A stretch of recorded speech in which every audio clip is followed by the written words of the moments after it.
Happy to introduce my friend Dan Bladen. He is co-founder and CEO at Chargifi, where he and the Chargifi team are building an operating system for hybrid co-working or hybrid working. Dan is a patent author, keynote speaker, and has served on the leadership teams of international standards bodies. And he has raised capital from leading technology investors, including Intel Capital, Hewlett Packard Enterprise, and First Minute Capital. In his own words, Dan has a hero of a wife, 3 kids, and a degree in theology, and is a Techstars alumni member. And along with Dan, moderating the fireside chat, we've got Alex Shih, who is part of our Faith Tech SV leadership team. He's also a TPM at Slack and has served in the Bay Area and is committed to continuing that service and focus in the Bay Area. So he's been here for over a decade, along with his wife, Naomi, and 2 kids. And so looking forward to this conversation about the future of work with Alex and Dan. Yeah, thanks everyone. Thanks for joining. And especially thanks to Dan. As I understand, he just landed from across the pond. So definitely appreciate you joining us. We had a quick catch up in meet and greet a couple of weeks ago. And I just think that what you're doing is really inspiring. But to maybe just start us off, for those who aren't familiar with Chargifi, tell us about, what you're doing with Chargifi, what its mission is, how you came up with the idea. Yeah, thank you guys for having me this evening. I don't know where I am. I just landed from London 3 hours ago. So I didn't quite get it in time to get the kids in bed. So I'm going to have to go in half an hour or so. But as mentioned, my name's Dan. Great to be with you guys this evening. I'm down in South Bay and moved to the US about 2 years ago and was traveling to the Bay Area kind of once a month, once every 6 weeks for about 4 years or so prior to that. Chargifi is 8 years old, founded after my wife and I went traveling around the world for 6 months. We went from South America to India. One of the big things that we did was run in and out of coffee shops, restaurants, hotels, and other locations so we could reconnect with friends and family by connecting to Wi-Fi, but also recharge our devices. And this is where our name comes in, Chargifi, by plugging them in these coffee shops and restaurants, our phones, our Kindles, our iPads, etc. And for about 7 years, Chargifi was building a wireless charging network. So we were building effectively Cisco or Hewlett Packard Enterprise, Aruba's Wi-Fi network, but for wireless charging. So you'd go into coffee shops, restaurants, hotels, you'd put your phone on wireless charging pads that were built into furniture, and it was us that was doing lots of that. We had a particular niche in workplaces. So we worked with a ton of offices, folks like Accenture and Uber have Okta have our wireless charging units in their desks. And when the pandemic struck, one of the really cool things that our wireless chargers can do is they can detect when you put your phone on a wireless charger, you don't need to charge with a cable. The phone just charges itself kind of magically. And one of the cool things that we could do is we could detect what device that was. And if the user was registered with us, then we could trigger all sorts of different events. So one of the things we used to do was to put your phone on a wireless charger. It would recognize that it was my phone. And if I was in a conference room, it would load my Zoom call onto the screen, for example.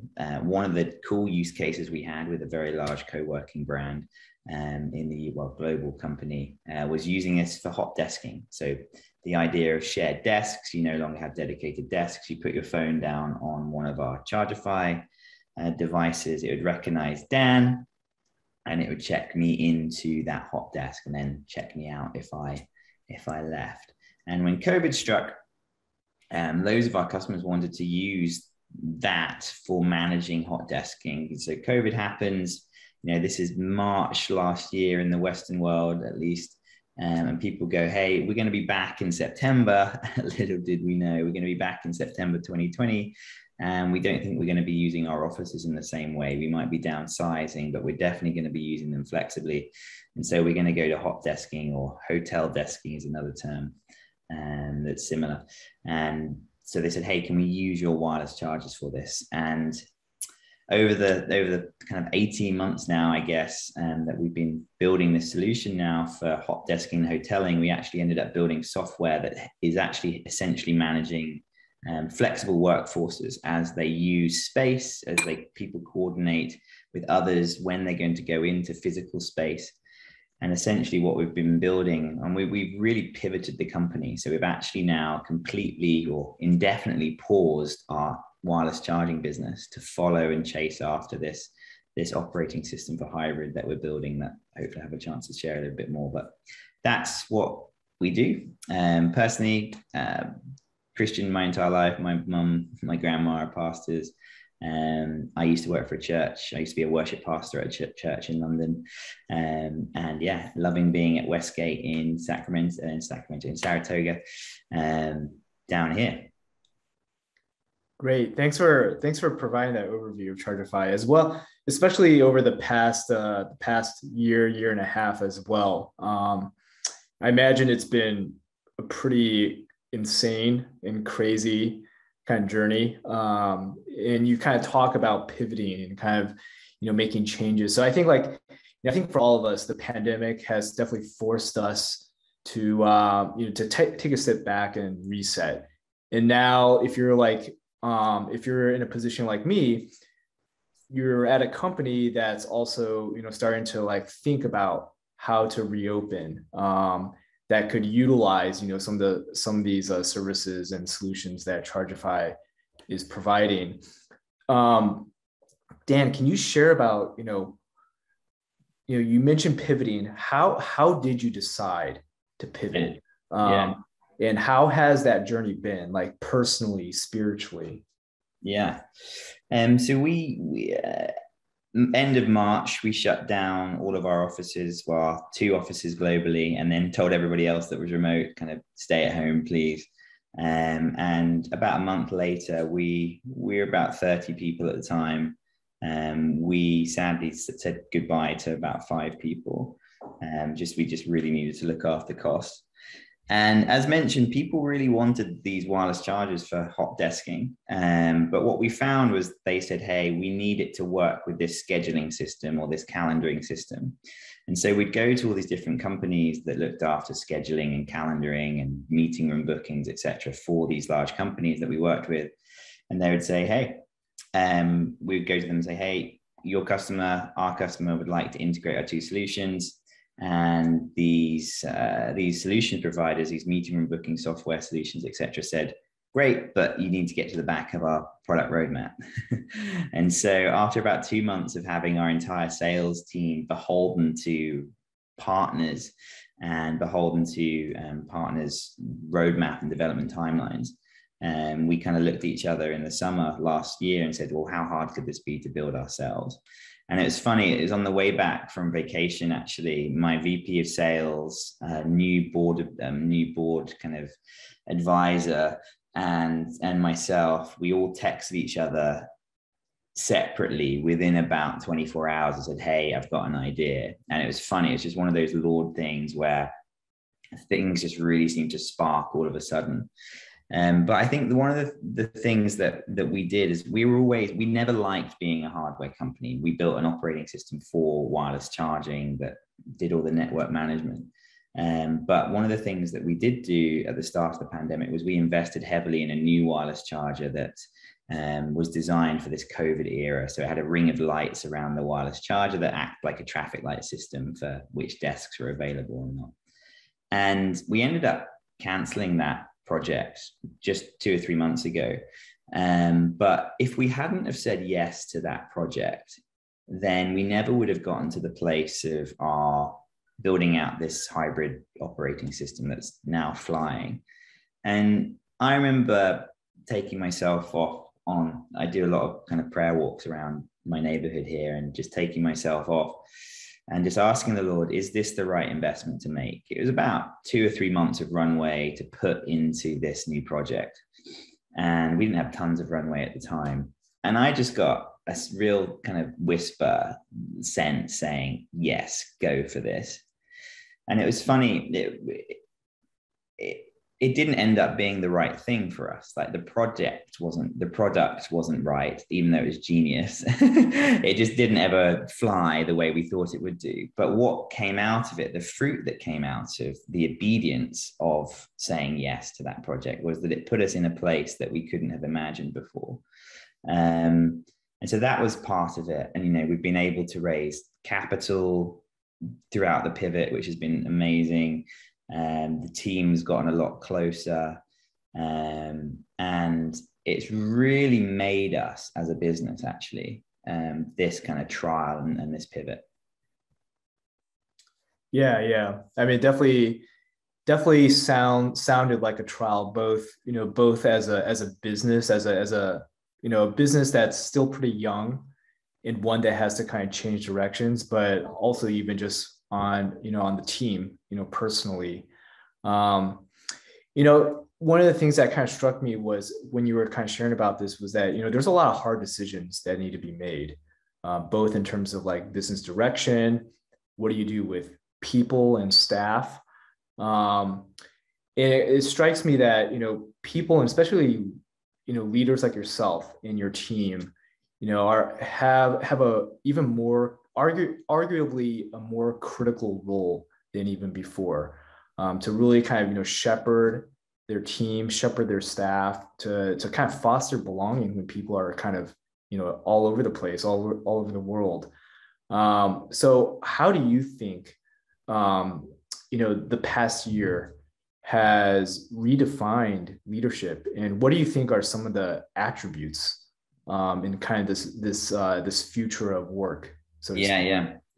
Well, I think I love Tim Keller and a lot of his work, but one of the great things he says about work in his book, what's it called? Every Good Endeavor, is that, work is effectively rearranging the raw materials of God's creation in order to make the world and people thrive and flourish.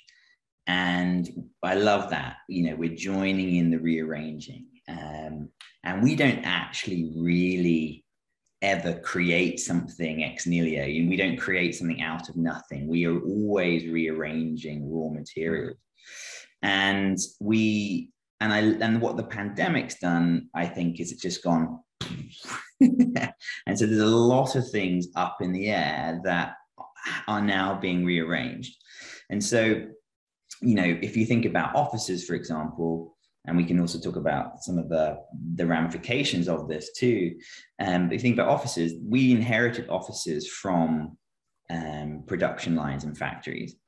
And we got to production lines and factories because you needed to have special tools in order to make cars and nails and other things in the industrial age. So that was the obvious thing, right? From your home or your shed, building these craftsman, artisan things, farming perhaps, and then going into production, into factories, because the tools were there and the setup was there. We now have in the palm of our hand, in our pockets, supercomputers. And so for the vast majority of white collar workers, the tools are highly commoditized. And so the tools are wherever you are, and the work is therefore, in theory, if we follow the theory that we work where the tools are, it's completely taken away the paradigm of the office being the platform for work. And so if the office isn't the platform for work anymore, then what is? And I think the working week is now the platform for work, Monday to Friday, or whatever you class as your working week. And what I think the pandemic's done is it's meant for a lot of leaders that they've had to trust and put more trust into their team than it perhaps ever before, to get stuff done. So whether that means they've got no context because they're not in an office, they don't know what somebody's doing, they don't know where they're doing it, they don't know how they're doing it. So context is completely gone for many of these managers. And so trust comes in. And if trust comes in, then you're effectively saying, okay, I trust you as an employee to get your best work done pretty much on your own terms. And so my job as an employer, as a manager now, is to give you the best tools. So your job is no longer to manage me if I'm an employee. If I'm an employee, the employer's job is to give me the best tools in order to do my best work.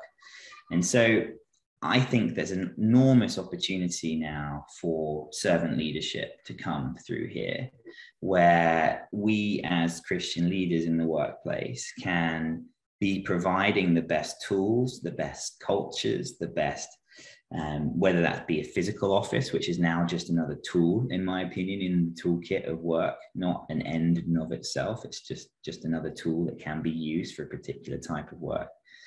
So I think there's a real opportunity for servant leadership. So it's rather than the pyramid of bosses at the top, and then you need to get this stuff done down in the triangle or in the pyramid.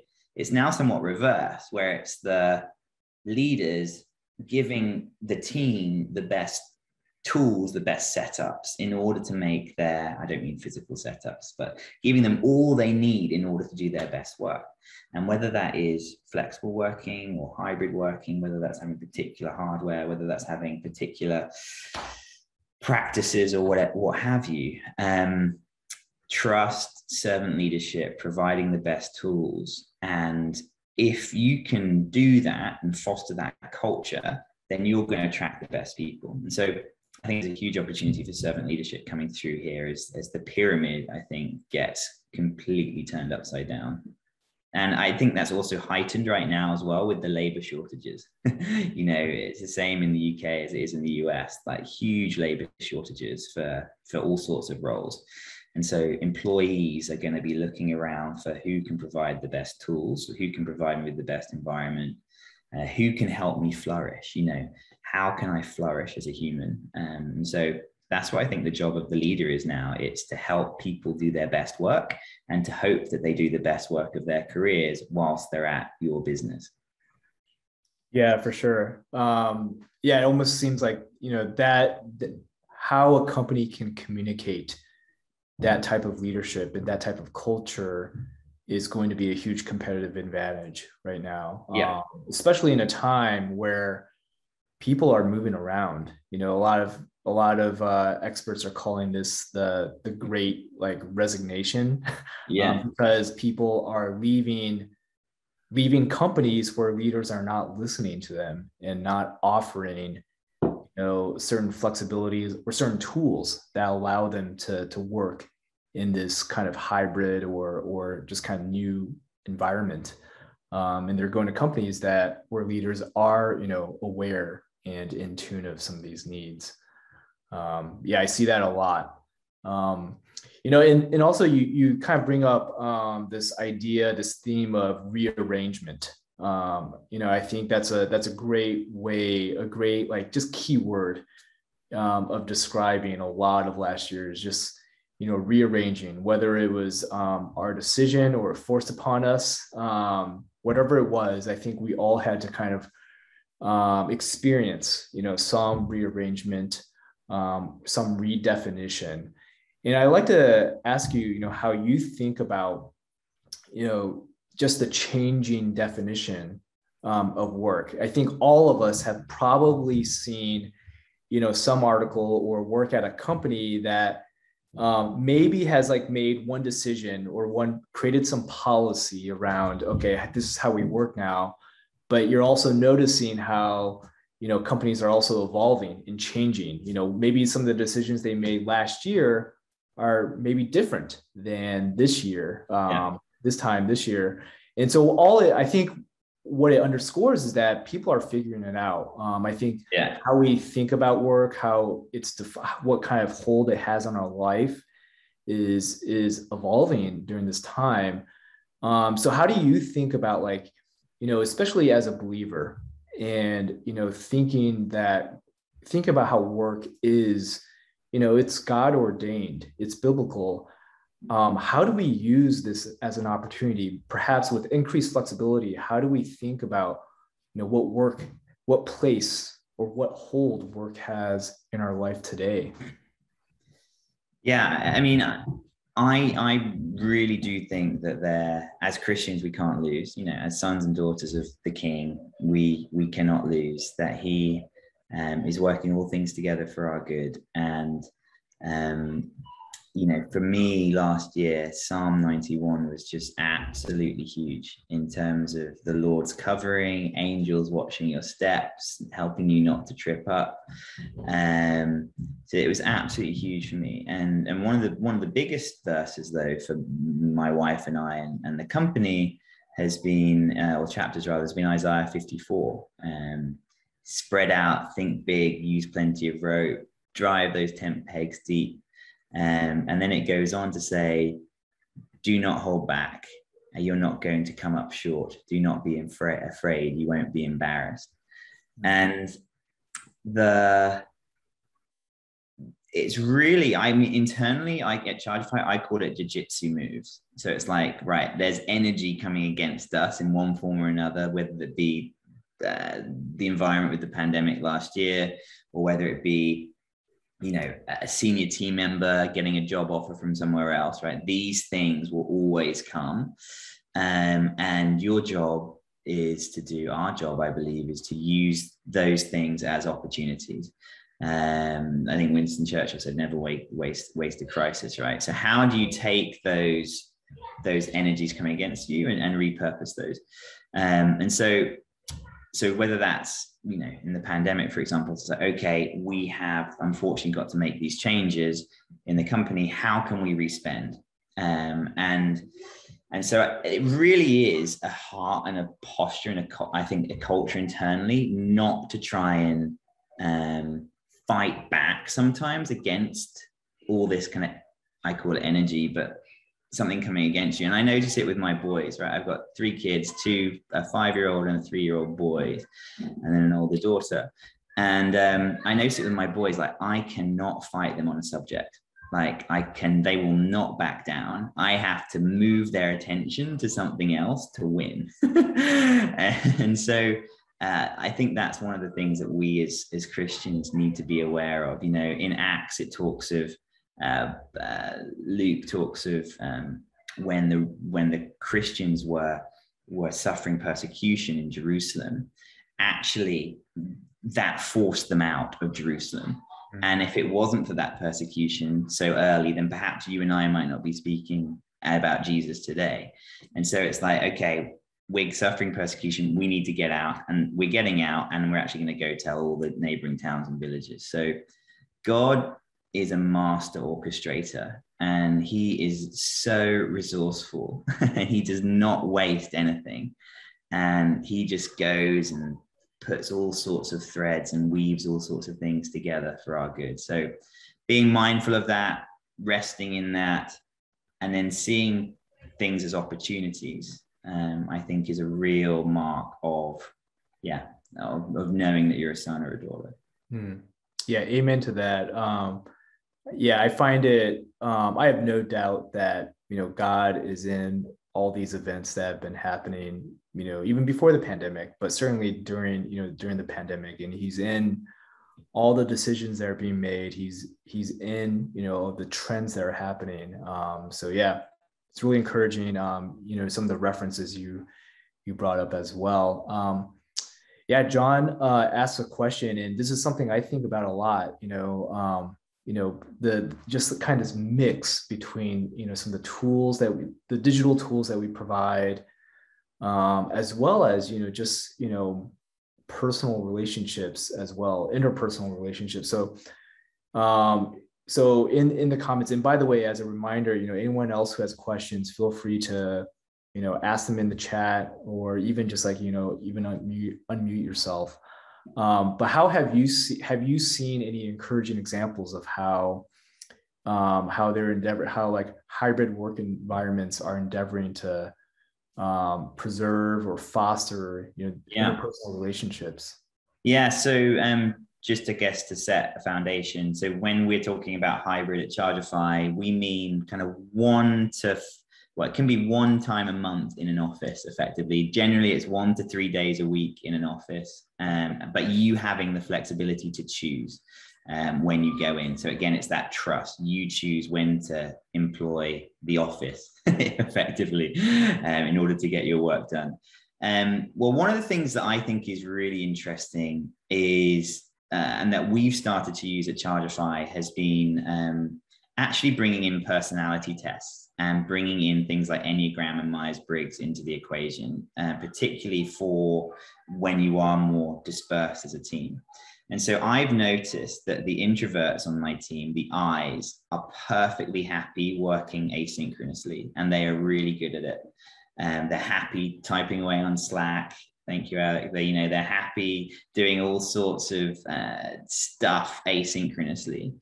But my extroverts on my team, if I don't spend Zoom time or physical time with them, I find that they really suffer from energy levels, actually. And so as a leader, noticing that and being aware of that, and I do think there is something metaphysical that happens. I think when we are physically together, we are physical beings, and I come away inspired or more energized. And I'm sure we all have when we've gone to the coffee with friends over the last few months and we've left Zoom or whatever.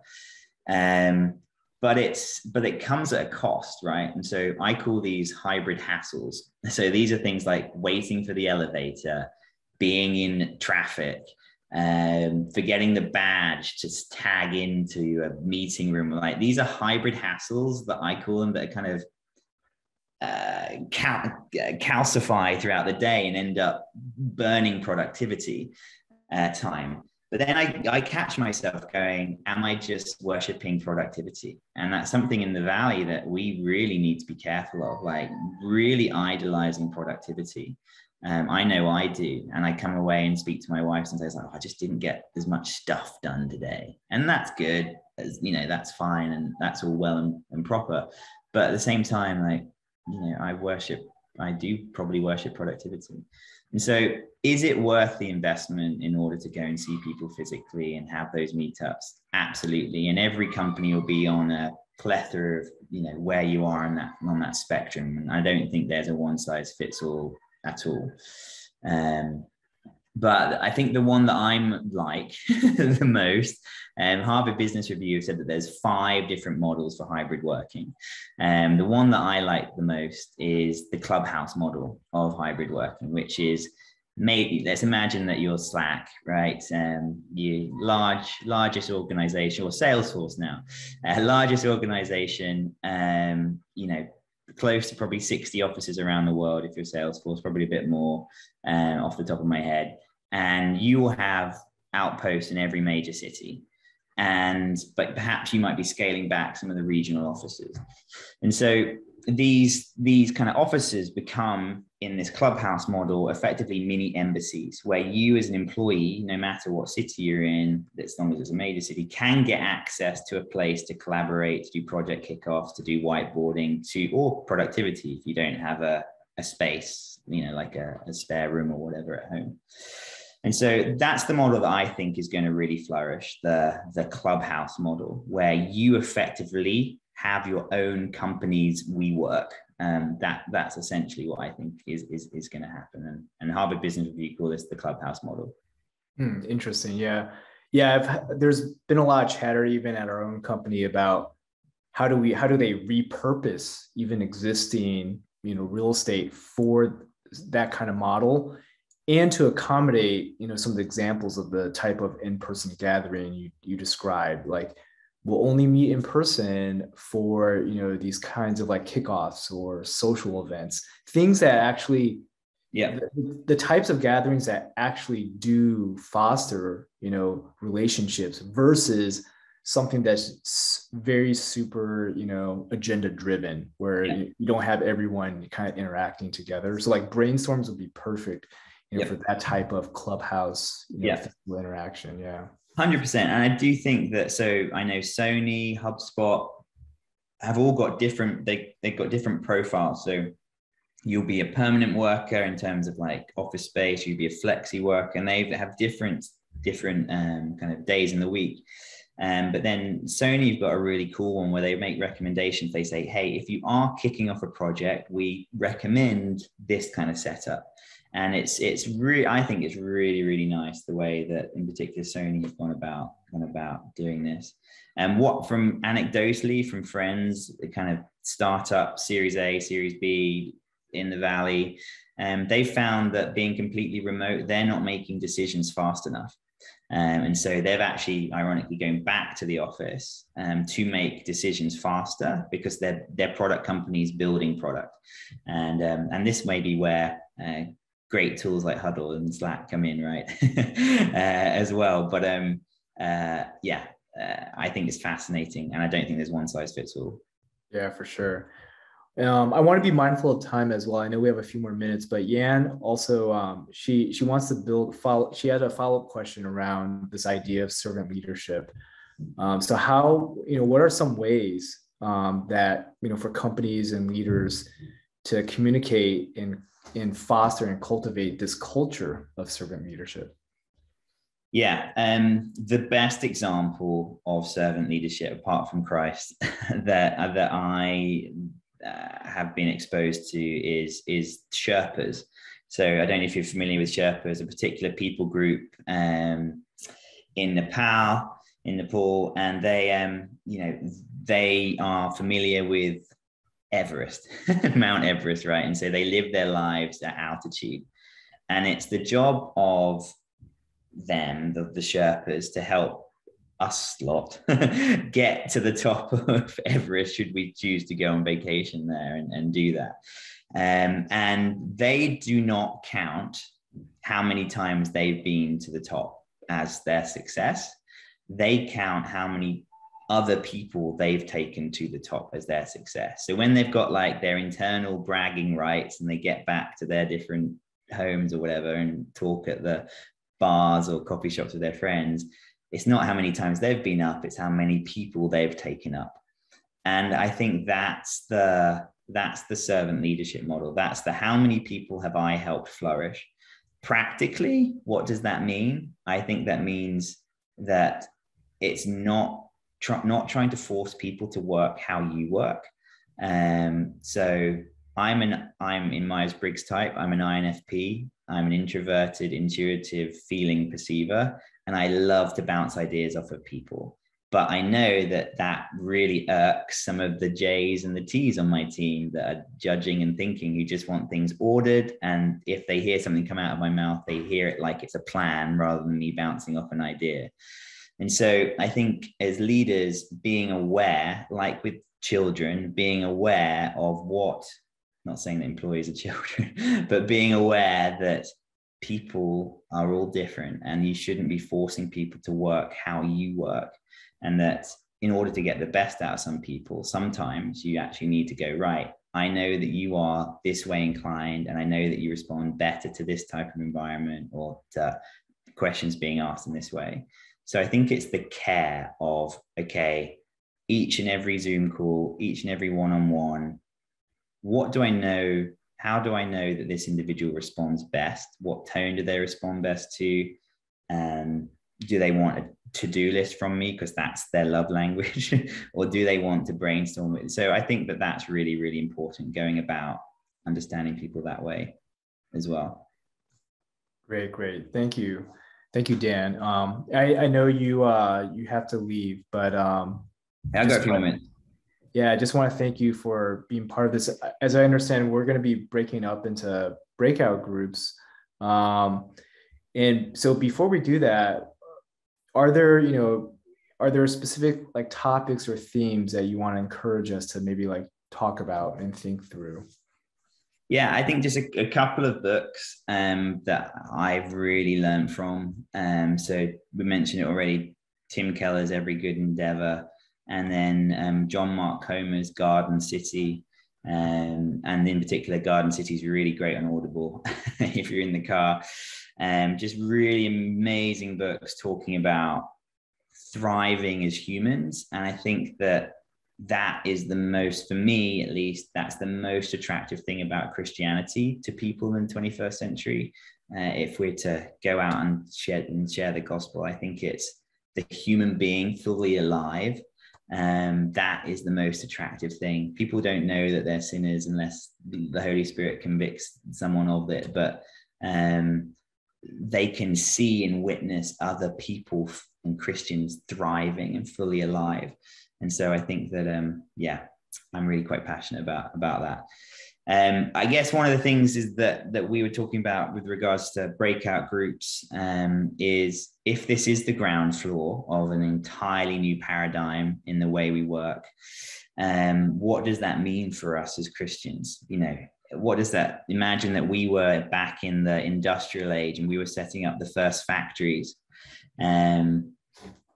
If you were Christians, and obviously many of them were at the time, they created accommodation for their employees at the time. I think about the Cadbury's chocolate factory in Birmingham, the UK, that created a town for their workers so that they could live near the factory, so they could get great housing near the factory, so they could get health benefits, which was all just completely brand new and unheard of over those days.